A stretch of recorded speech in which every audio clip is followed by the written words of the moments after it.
Assalamualaikum warahmatullahi wabarakatuh. Selamat berjumpa lagi pada pembelajaran matematika, khususnya kelas 9 sekolah menengah pertama, bersama saya Zainal Arifin dari SMP Negeri 1 Cibeber, Kabupaten Cianjur. Pada kesempatan kali ini kita masih belajar tentang persamaan kuadrat yang merupakan salah satu materi di kelas 9 SMP. Di video sebelumnya kita sudah pernah membahas tentang pengertian persamaan kuadrat, kemudian bentuk umum persamaan kuadrat, dan menentukan akar-akar persamaan kuadrat. Dalam menentukan akar persamaan kuadrat ini kita sudah belajar dengan 3 metode, mulai dari metode pemfaktoran, metode melengkapkan kuadrat sempurna, dan terakhir menggunakan rumus kuadratik atau lebih dikenal dengan rumus persamaan kuadrat. Pada pertemuan ini kita akan membahas tentang karakteristik dari akar persamaan kuadrat berdasarkan koefisiennya, dan yang kedua kita juga akan membahas tentang aplikasi persamaan kuadrat dalam kehidupan sehari-hari. Baik, silakan disimak video pembelajaran berikut ini. Yang pertama, kita akan membahas tentang diskriminan. Apa itu diskriminan? Persamaan kuadrat A kuadrat tambah B tambah C sama dengan 0. Ini merupakan bentuk umum suatu persamaan kuadrat di mana A-nya tidak boleh 0.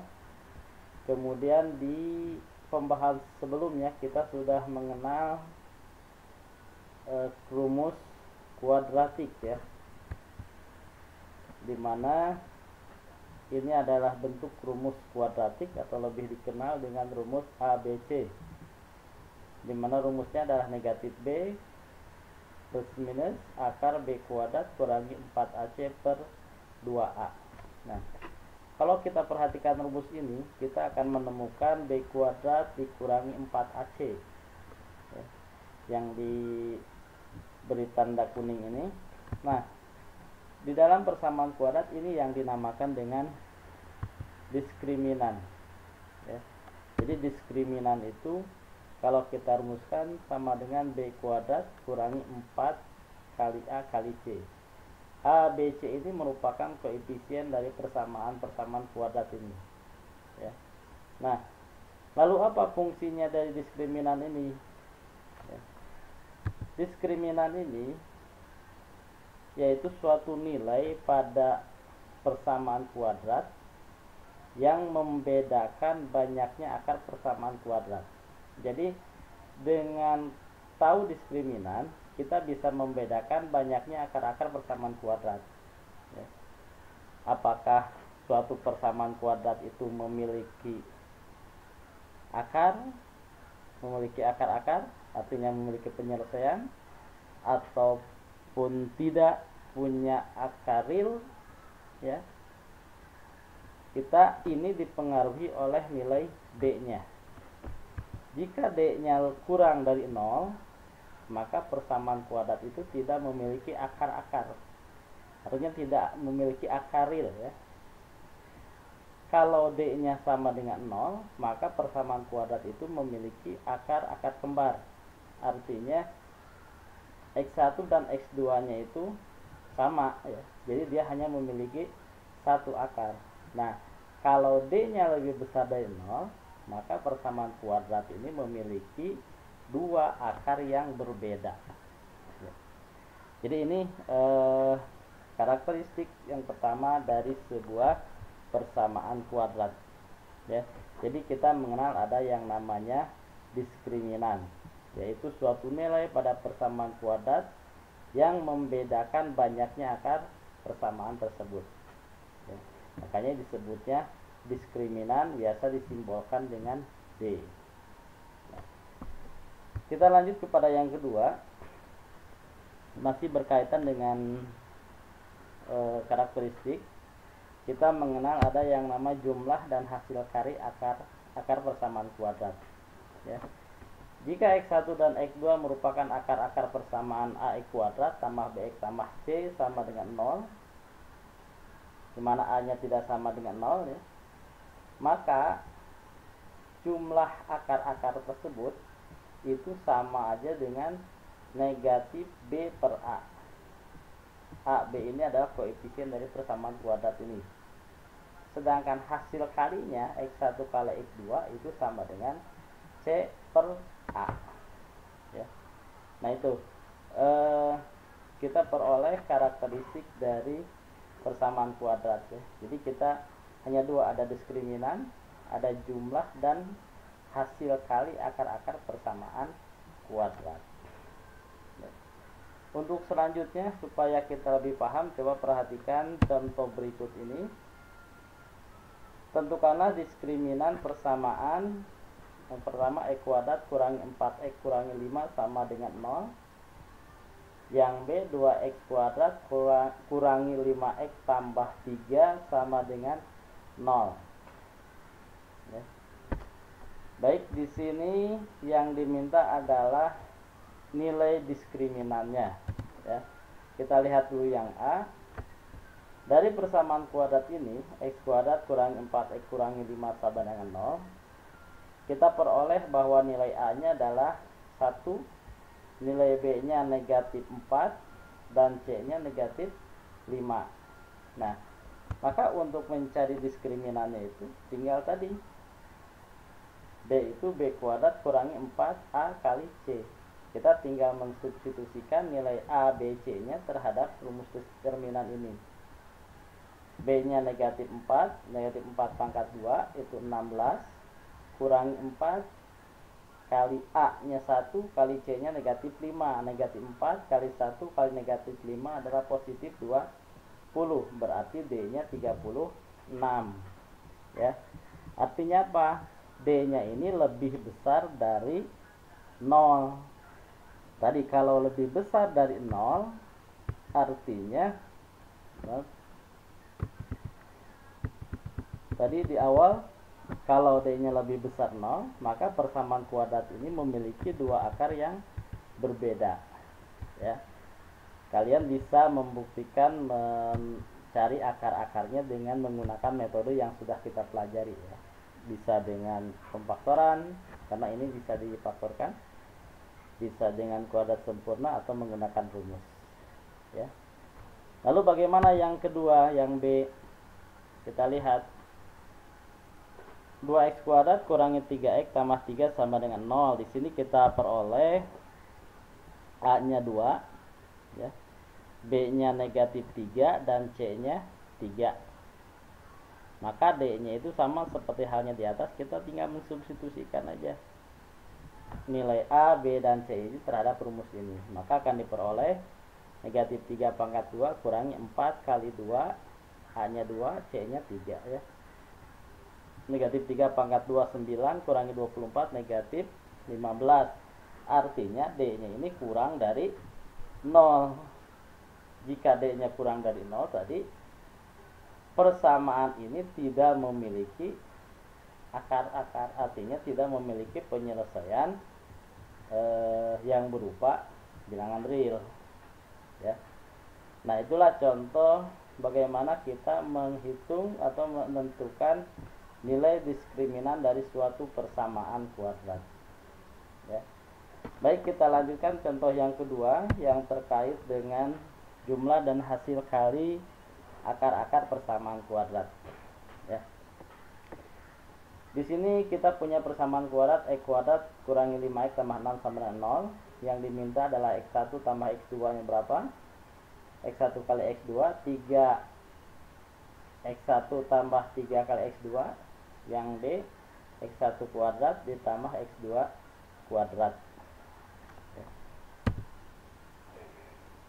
Nah, dari persamaan di atas kita peroleh A-nya adalah 1, B-nya negatif 5, dan C-nya 6, ya, sesuai dengan persamaan di atas.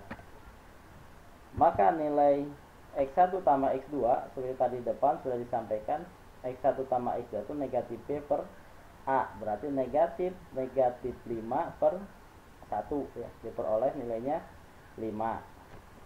Sedangkan X1 kali X2 adalah C per A, C nya 6, A nya 1, berarti 6.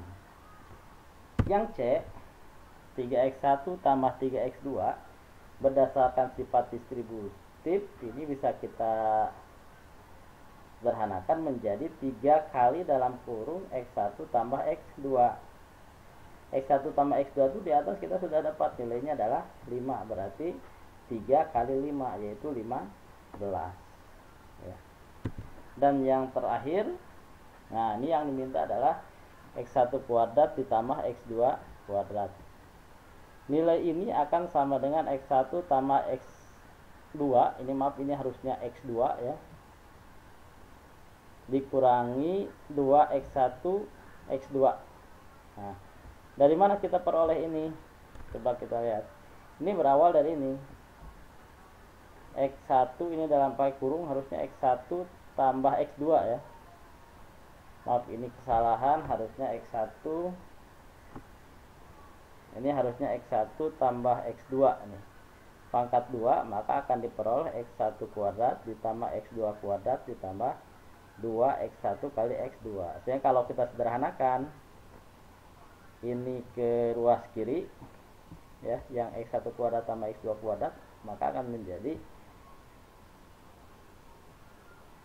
X1 tambah X2 kuadrat dikurangi 2X1 X2 ya. Maaf ini yang ini adalah X2 harusnya. Tuh.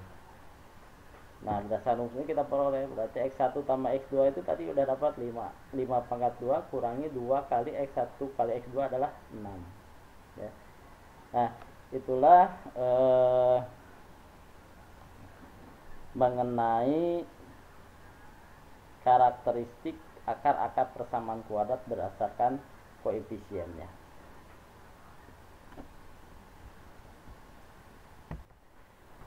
Baik, selanjutnya kita akan membahas tentang aplikasi dari persamaan kuadrat.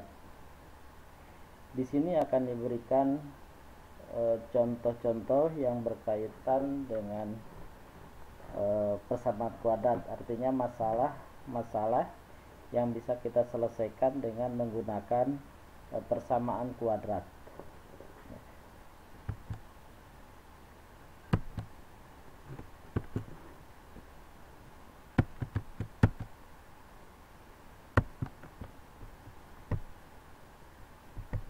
Nah, baik. Ini yang pertama.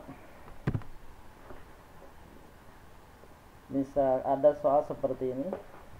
Keliling suatu taman yang berbentuk persegi panjang adalah 100 meter ya.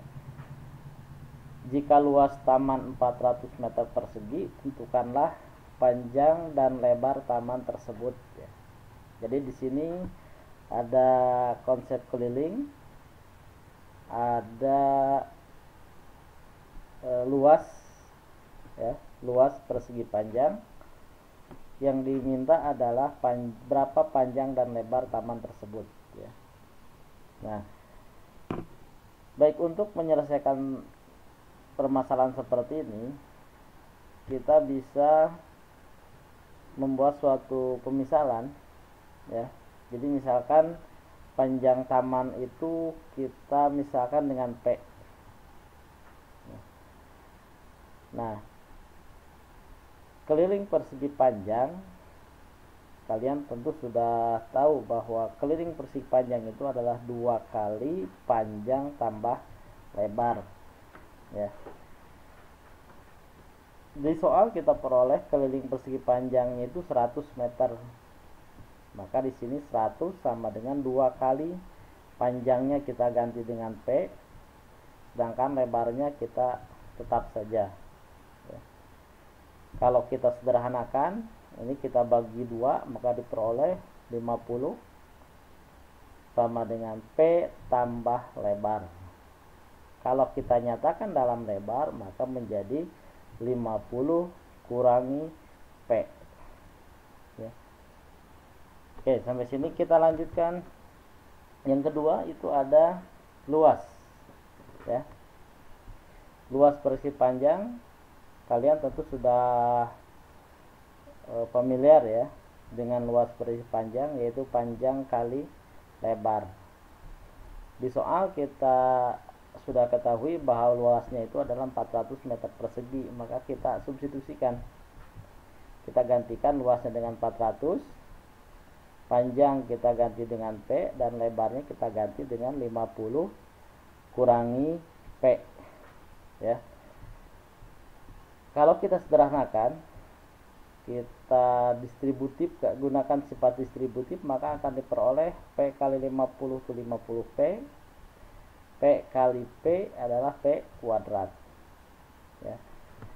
Nah, ini sudah menjadi bentuk bersamaan kuadrat karena pangkat tertinggi dari variabelnya adalah pangkat 2, ya. Nah, bentuk ini bisa kita ubah ke dalam bentuk umum, ya, dengan menjadikan luas kanan itu jadi 0. Berarti ini sama aja dengan dikurangi 50P ditambah P kuadrat, sehingga akan menjadi ini P kuadrat kurangi 50T tambah 400 sama dengan 0. Nah, bentuk ini bisa kita selesaikan dengan mencari nilai P, artinya akar-akar dari persamaan kuadrat ini, ya. Boleh menggunakan metode yang pembaktoran, bisa menggunakan rumus kuadratik, atau bahkan menggunakan melengkapan kuadrat sempurna.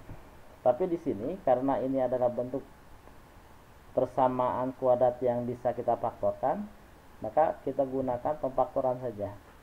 Jadi peroleh P kurangi 10 kali P kurangi 40. Kenapa 10 dan 40? Karena negatif 10 tambah negatif 40 hasilnya negatif 50. Negatif 10 kali negatif 40 hasilnya positif 400, ya. Sehingga di sini kita peroleh P-nya 10, ya, atau P-nya 40. Jadi panjangnya ada dua nilai, bisa 10 atau 40. Nah, bagaimana lebarnya? Kalau kita gunakan P-nya untuk P10, maka lebarnya 50 kurangi 10. Kenapa lebar 50 kurangi 10? Karena tadi lebar itu 50 kurangi P, sedangkan P-nya 10, maka nilainya 40. Nah, yang kedua untuk P-nya 40, ya, maka lebarnya adalah diperoleh 50 kurangi 40, ya, sama dengan 10. Jadi diperoleh dua nilai. Kalau panjangnya 10, lebarnya 40, dan sebaliknya kalau panjangnya 40, lebarnya 10, ya. Itu permasalahan pertama yang berkaitan dengan persamaan kuadrat. Artinya kita bisa menyelesaikannya dengan menggunakan persamaan kuadrat. Lanjut pada permasalahan yang kedua, masih terkait dengan persegi panjang, ya. Sebidang kebun berbentuk persegi panjang. Panjang kebun 3 meter lebih panjang dari lebar kebun. Jadi panjang kebunnya itu lebih panjang daripada lebarnya. Jika luas kebun adalah 108 meter persegi, berapakah lebar kebun tersebut? Jadi yang diminta adalah berapa lebar kebun, ya. Jika panjangnya itu 3 meter lebih dari lebarnya, 3 meter lebih panjang dari lebarnya. Kita misalkan seperti tadi, lebar kita misalkan dengan X, ya, karena yang kita cari adalah lebar. Saya misalkan lebih dulu lebarnya X, karena lebarnya X, maka panjangnya akan menjadi X tambah 3. Dari mana? Dari kalimat ini. Panjang kebun 3 meter lebih panjang dari lebar kebun, ya, berarti panjang X tambah 3. Kemudian di sini ada luas, ya, luas kebun itu 108. Kalian tahu luas persegi panjang kebun, karena dari atas di soal kebun berbentuk persegi panjang, berarti luas kebun itu luas persegi panjang, ya. Panjang kali lebar 108. Panjangnya kita ganti dengan X tambah 3, lebarnya kita ganti dengan X, ya. Nah, kalau kita gunakan sifat distributif, kita kalikan X kali X, X kuadrat, X kali 3, 3X, ya, sama dengan 0. Nah, kita jadikan ruas kanan itu jadi 0, berarti kurangi dengan 108. Nah, bentuk ini merupakan bentuk persamaan kuadrat. Nah, kalau sudah bentuk ini, kita mencari nilai X, kita gunakan metode yang sudah kita pelajari, ya. Metode yang 3 itu. Silahkan kalian pilih yang mana, tapi di sini saya menggunakan pemfaktoran. Ya, kenapa? Karena bentuk ini bisa kita faktorkan. Di sini X tambah 12 kali X kurangi 9. Kenapa 12 dan negatif 9? 12 tambah negatif 9 itu positif 3. 12 kali negatif 9 itu 108.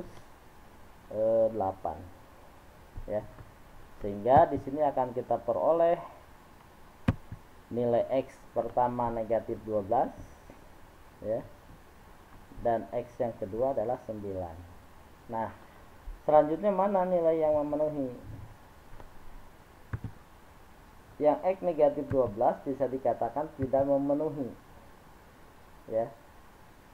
Sedangkan X sama dengan 9 ini bisa dikatakan ini memenuhi, ya. Kenapa ini tidak memenuhi? Karena panjang itu merupakan nilai mutlak, artinya tidak ada negatif, pasti positif. Tapi kalau ada nilainya negatif, ini tidak memenuhi, jadi kita nggak usah kita pakai. Maka yang kita pakai adalah X sama dengan 9. X itu tadi menunjukkan lebar, berarti jadi lebar kebun itu adalah 9 meter. Ya, dari sini kita bisa lihat kalau lebarnya 9 berarti panjangnya adalah 12, karena 3 meter lebih panjang dari lebarnya, ya. Nah, baik, itulah materi tentang aplikasi persamaan kuadrat, ya. Jadi hanya diberikan 2 buah contoh yang terkait dengan permasalahan yang bisa kita selesaikan dengan menggunakan persamaan kuadrat, ya. Mudah-mudahan kalian bisa memahaminya, ya. Dan terakhir, teruslah belajar dan tetap jaga kesehatan, ya. Terima kasih. Assalamualaikum warahmatullahi wabarakatuh.